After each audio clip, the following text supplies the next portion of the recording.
In 2008, people were told housing was safe, stable, and guaranteed. And then the system collapsed. So when I hear Wall Street positioning group homes as a growth opportunity, I ask a very serious question. First of all, who is protected when the market shifts, and who is exposed? Those are the two important parts of that question that you need to understand. Welcome to Live for Free, where we talk about purpose-driven property and building housing programs that protect people, not just profits.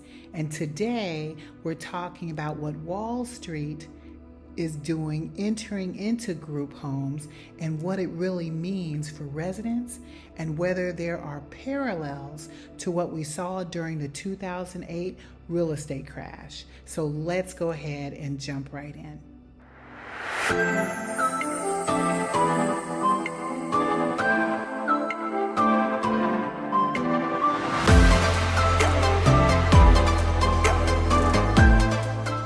Now, as you think about what this means for residents, this is what I need you all to understand. Residents are not assets. They are people. So as you consider that and you think about what they're positioning themselves for, they being Wall Street into our group homes, they're not positioning them as being people.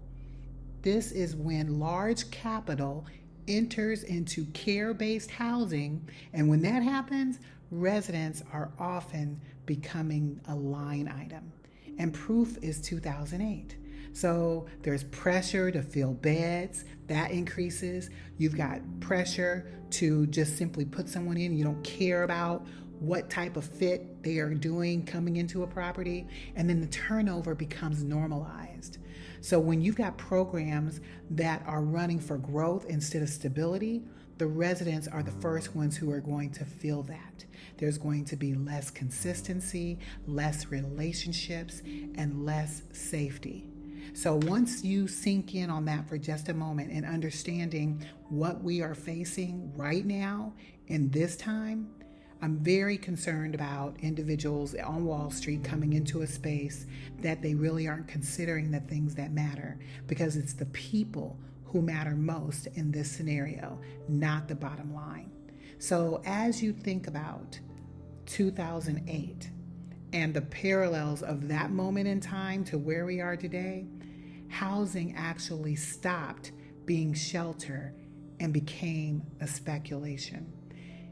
People were looking more at properties, being over leveraged. You had so much money being put into properties. You had so much risk that was simply pushed downstream. And the accountability completely disappeared when things fell apart, because nobody wanted to be the one accountable for that happening.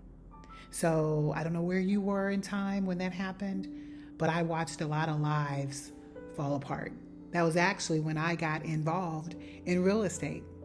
When I got involved in real estate in 2009, you've heard the story of me talking about a senior who was about to lose her home, her housing, and I ended up purchasing that property before it went into foreclosure.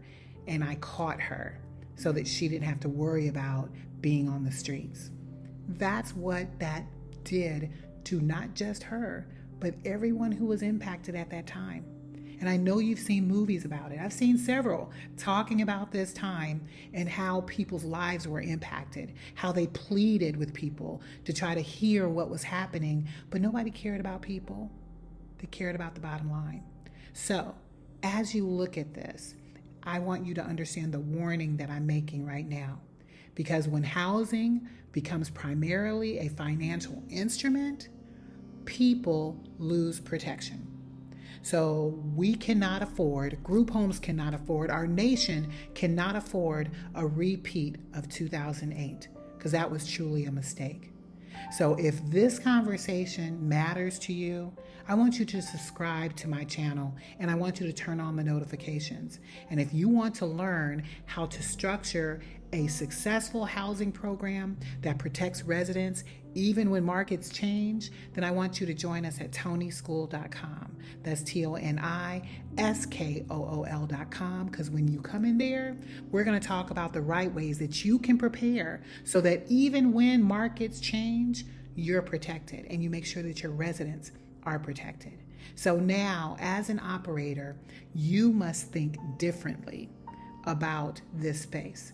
You must build programs that can withstand pressure. So it must be strong in governance.